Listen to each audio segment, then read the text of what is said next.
The Google Pixel 10 Pro Fold is a versatile foldable phone with impressively vibrant displays, a durable design, and better battery life than the Samsung Galaxy Z Fold 7 for $200 less.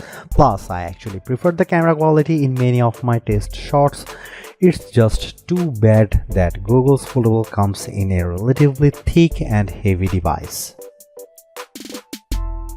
Talk about a tough act to follow. The Pixel 10 Pro Fold launches after the Samsung Galaxy Z Fold 7, which is so thin and light that it raised the bar for portability in foldable phones. But I've been testing Google's new Foldable and it actually beats Samsung's in several ways. The Pixel 10 Pro Fold gives you a beefier battery, an IP68 rating for dust and water resistance, and brighter displays, and all the comes for $200 less than the Z Fold 7, making Google's updated device a viable contender for best foldable phone. But the Pixel 10 Pro Fold's AI features don't always work as promised, and it feels seriously chunky next to Samsung's device. Let's look beyond the hype and break down the reasons to buy or skip in my full Google Pixel 10 Pro Fold review. Right out of the gate, the Pixel 10 Pro Fold scores a win with a lower price. You will pay $1,799 for 256 GB of storage and 16 GB of RAM compared to $1,999 grand for the Samsung Galaxy Z Fold 7 with the same amount of storage and 12 GB of RAM. When you are paying this much for a phone, a $200 gap might not seem like much, but you can upgrade to 512 GB for the Pixel and still pay $80 less than the 256 GB Galaxy Z Fold 7. The Pixel 10 Pro Fold release date is October 9. The Pixel 10 Pro Fold is indeed chunkier than the Galaxy Z Fold 7, but there is a definite advantage to its design. Its new gearless hinge allows the phone to be both water and dust resistant with its IP68 rating. That's a first for any foldable. In contrast, the Galaxy Z Fold 7 is rated IP48, which means small particles of dust can get in there and you definitely shouldn't take it to the beach.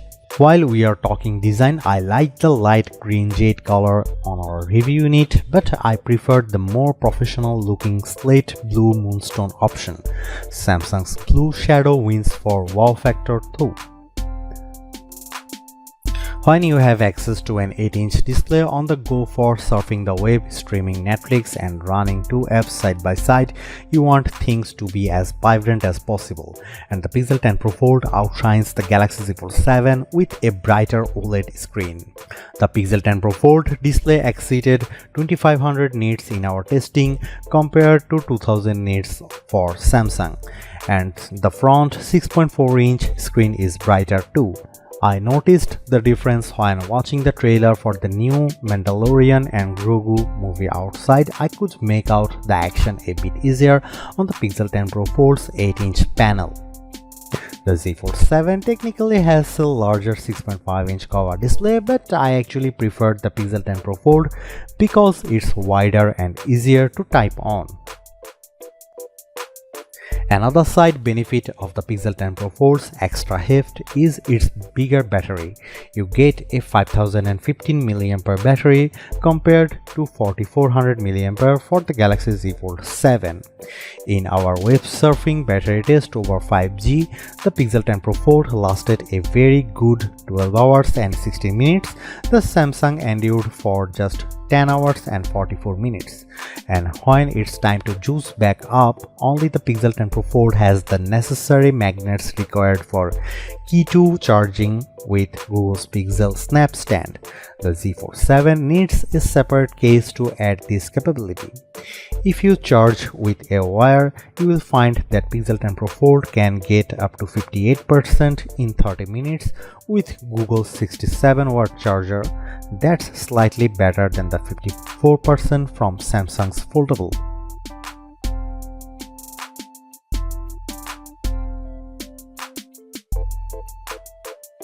The Pixel 10 Pro Fold 48 megapixel main camera may have less resolution than the 200 megapixel one on board the Galaxy Z Fold 7, but I preferred Google's camera phone in a number of shots. It has also 10.5 megapixel ultra wide and 10.8 megapixel 5x telephoto zoom lens. The selfie camera is 10 megapixel. Here are some camera samples of the Google Pixel 10 Pro Fold.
The Pixel 10 Pro Fold has so many AI features, I think it's overkill, but there is some that really stand out. I personally like auto-based take for automatically creating the best group photo from multiple shots. Magic Q is pretty ingenious on paper. It can surface information that you need in the moment without having to jump between multiple apps. So if I call the airline with a question about my flight, the details will show up from my calendar. Too bad this feature didn't work at times when I tried it. I sent a text message to myself from another phone asking about photos from Bryant Park. The Google Photos icon showed up, but nothing happened when I tapped it. The Pixel 10 Pro Fold was smart enough to pull my flight time from my calendar when I inquired about that, although it presented the info in military time. When I tried calling United Airlines, Magic Q gave me the option to pull up info from my flight, but it showed the wrong info taken from a separate email, and it turns out that my corporate account isn't fully supported. Google is starting with personal Gmail accounts. Overall, I think the Pixel 10 Pro Fold more than I thought, and in a perfect world I'd be able to get a foldable phone with all of its unique strengths, including its dust-proof design, brighter displays and bigger battery, in something just as thin and light as the Galaxy Z Fold 7. But since we don't live in the world, you have to make a choice. The Pixel 10 Pro Fold is a pretty compelling device for $200 less than the Samsung, but despite Google's advantages, I'd rather carry the Z Fold 7 as my everyday phone because it actually feels like a regular phone and not a foldable.